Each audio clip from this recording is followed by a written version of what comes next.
And we'll see what that looks like when we put it down.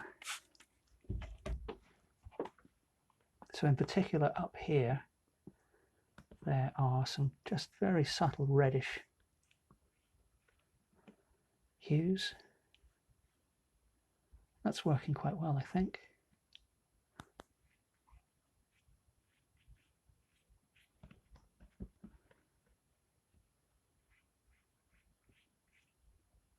And then it also, down here there are some as well. But within that there are also things which are a lot more towards the orangey brown. So I've just added some cadmium yellow light.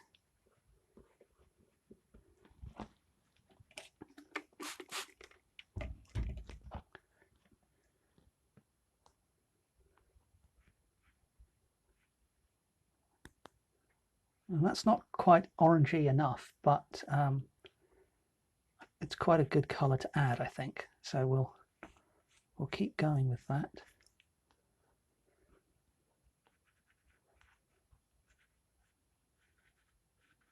We'll add a few frayed bits onto the underside of the belly. Let's get a bit more of that yellow into the mix. And a little bit more perhaps. Now I think I've probably gone a bit too far towards the yellow, but nevertheless we'll pop it in and see what it looks like. Oh, it's not too bad.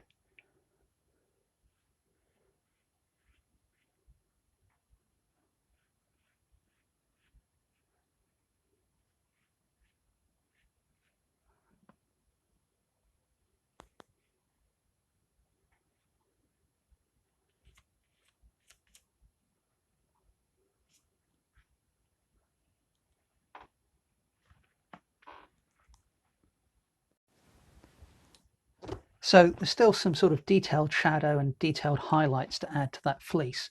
But for now I'm going to return to the head and add the beginnings of some highlights to the head. Because really all I did before was block in a mid-tone and add some fairly gentle shadows. So I'm picking up some pure tinting white. I'm just going to take a little touch of that orangey brown that I mixed up before. And that's not something I normally do, actually. I don't normally put brown into my white highlights. So this is pretty much an experiment to see how well it works. And we're about to find out.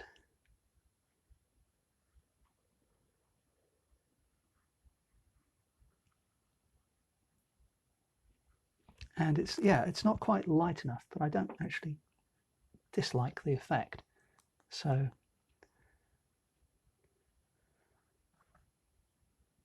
we'll keep going with that for now.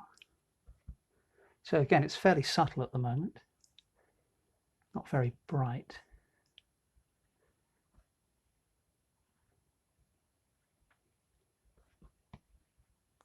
And then I can come over here and do something similar on the right-hand animal.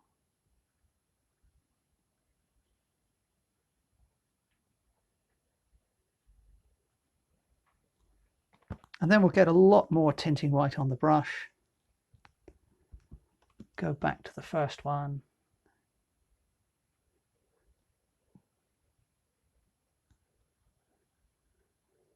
And again, I'm not getting too fussy with the shapes I'm putting down. I'm still sticking to the, if not the large shapes, the medium-sized shapes. Because I'll come in just a little bit with a much smaller brush.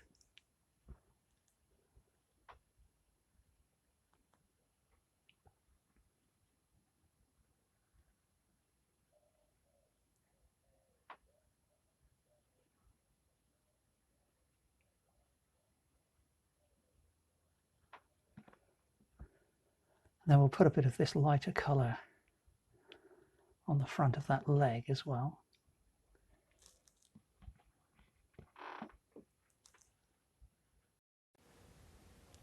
Well, next I've switched to a little filbert brush, and I've mixed up some burnt umber with a pretty good amount of the alizarin crimson and a touch of the cobalt blue. And I'm going to use this now. I'm applying the paint more thickly, but still onto a damp surface. And I'm going to use this now to begin to put in some of the very dark shadows. Now, the reason for working on a wet surface, as I have been pretty much throughout, is that it automatically gives you a textured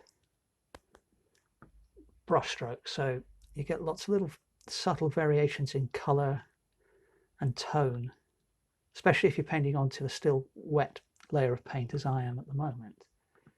And that helps to create some of the texture that animals have, you know, across their bodies and in their fur and wool and so on. So as you can see, I've just darkened the ears. So now moving over to the eye, we can begin to put a much darker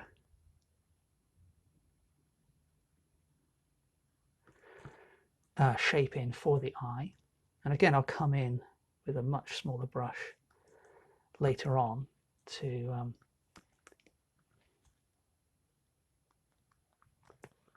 just needed to lift off a little bit there, which went wayward, to really refine the shape. But the main thing I've done there is I've put a curved edge to the shape there, and then it's almost a little V on the other two. Then we can do a similar job over here. So we want a curve going over the top. Then it's quite a sharp angle in the corner of the eye. And for now, that should suffice. That started to put the eyes into the head in a fairly believable way. And now we can move down to the nostrils. So the right nostril is shaped a little bit like that. That's not quite right, but it'll do. There's a little line there. And then there's sort of a brown bit which goes down there at an angle. And then the other nostril is a different shape and a little bit more open, it looks like. So I didn't really capture the difference between the two nostrils there, but so let's just put a little bit more in there. It's not quite right, but again, for